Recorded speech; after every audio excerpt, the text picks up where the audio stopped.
7 août 2025, OpenAI lance et rend disponible au grand public GPT-5. Et là d'un coup, tout le monde de la tech peut chambouler. Les réseaux sociaux, les médias télévisés, les forums et autres, tout le monde en parle. Tout le monde veut savoir de quoi il s'agit et qu'est-ce que ça change réellement. Et dans cette effervescence, cette précipitation va naître d'énormes aberrations. Dans cette vidéo, nous allons démanteler pièce par pièce chacune de ces fausses idées.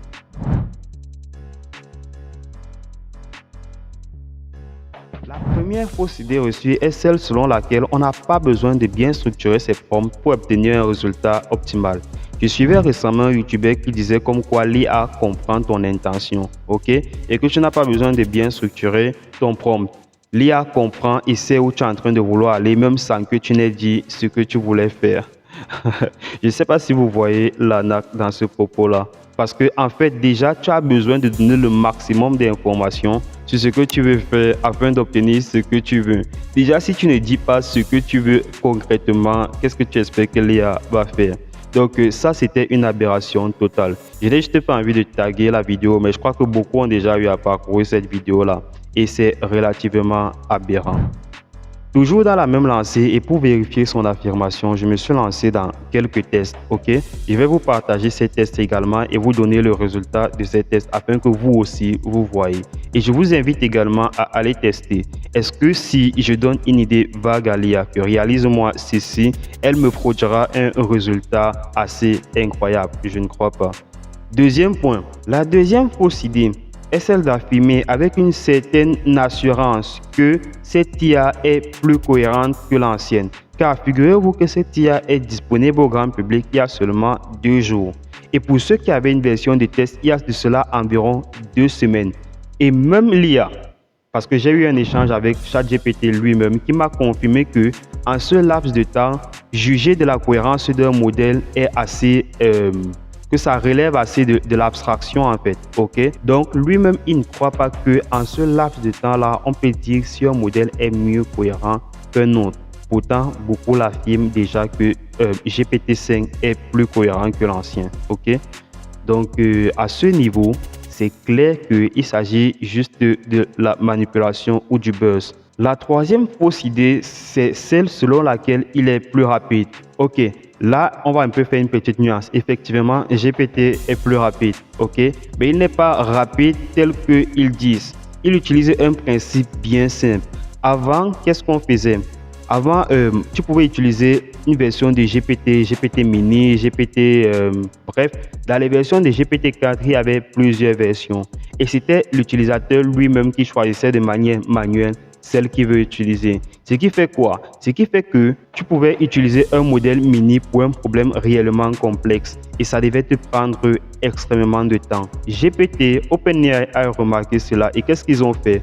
Ils ont tout simplement fait en sorte que cette recherche-là, ce choix de modèle puisse être automatisé. Ce qui fait quoi? Ce qui fait que plus ton problème est complexe, plus on te donne un modèle capable de répondre à ton problème de manière le plus rapide possible. Je m'explique, je donne un exemple simple. Si tu dis par exemple à l'IA, fais-moi la table de multiplication de 1 fois 1, ok, de 1 par 1, ce que ça va te faire, c'est que ça va te référencer, ça va sélectionner de manière automatique le modèle mini ou un modèle plus léger, ok?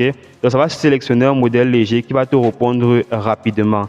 Maintenant, si tu dis par exemple que, je sais pas, je veux la racine carrée de racine carrée de racine carrée de racine carrée de... Ça va prendre un modèle un peu plus élevé. Pareillement, si tu essayes de programmer par exemple avec cette IA et que tu veux réaliser une fonction qui demande ou qui nécessite des ressources avancées, ça va nécessairement, ça va automatiquement en fait prendre un modèle plus élaboré pour la tâche. Et là maintenant, cette façon de travailler dynamiquement, c'est évident que ça aura une incidence sur la vitesse. Ok? Donc c'est tout à fait logique. Maintenant, dis que GPT est devenu plus rapide. En fait, si cette fonctionnalité-là est ajoutée sur le GPT-4, en fait, on aura quasiment les mêmes résultats. Donc ce n'est pas une avancée vraiment créative, c'est une avancée genre... c'est une optimisation en fait, ok? Et présenter ça comme si c'était vraiment nouveau, c'est un peu scam. La quatrième fausse affirmation que j'ai eu à déceler, c'est le fait de dire que GPT-5 est meilleur en code. Ok, je ne sais pas si c'est juste parce que les serveurs de OpenAI sont saturés là maintenant que ça organise une certaine latence dans les réponses. Mais de ce que j'ai remarqué, GPT-4 déjà était excellent en code. Donc GPT-5, c'est tout à fait logique qu'il suive le même sillage de son précédent. Ok, maintenant les améliorations dans le code, je ne vois pas réellement à quel niveau il y a les améliorations dans le code. Niveau créativité, si tu fais un bon prompt, tu auras un bon résultat. Donc, c'est juste une incidence de tout ce qu'on a dit plus haut. Et maintenant, pour moi, l'avancée majeure, c'est au niveau du choix des modèles, ok? Car pour une tâche complexe, choisir un modèle mini ou un modèle en dessous, c'était ça réellement qu'on reprochait à GPT. Et le fait d'avoir fait le modèle de manière automatique, l'IA sait quel modèle choisir pour répondre à une question donnée. Pour moi, je trouve que c'est réellement à ce niveau que se trouve l'avancée. Pour réaliser cette vidéo, je suis allé me documenter directement à la source. J'ai posé les bonnes questions et il m'a répondu en toute franchise. C'est ce qui est bien avec les intelligences artificielles. Pendant que les hommes seront en train d'aller faire dans les émotions, eux, ils tranchent de manière assez impartiale, ok? Donc, je vous partage la capture et on va la lire ensemble. Il dit ceci: si on se place en mode comparatif honnête, mais pas de fausse modestie, face à Gemini, Gemini de Google, Gemini est très fort en génération de code rapide et en synthèse multimodale, image, vidéo, directement, surtout avec Gemini 1.5 Pro.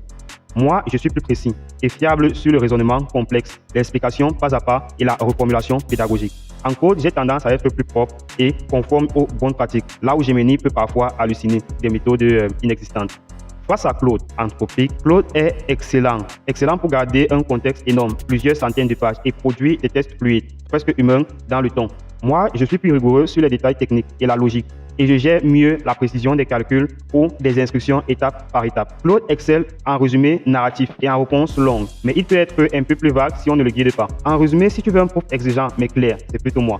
Si tu veux un romancier ou un assistant conceptuel sur le long terme, Claude est fort. Si tu veux tester beaucoup d'IA multimodal avec des intégrations Google et Gemini, se défend bien. On voit là une volonté manifeste de dire qu'il n'est pas bon partout.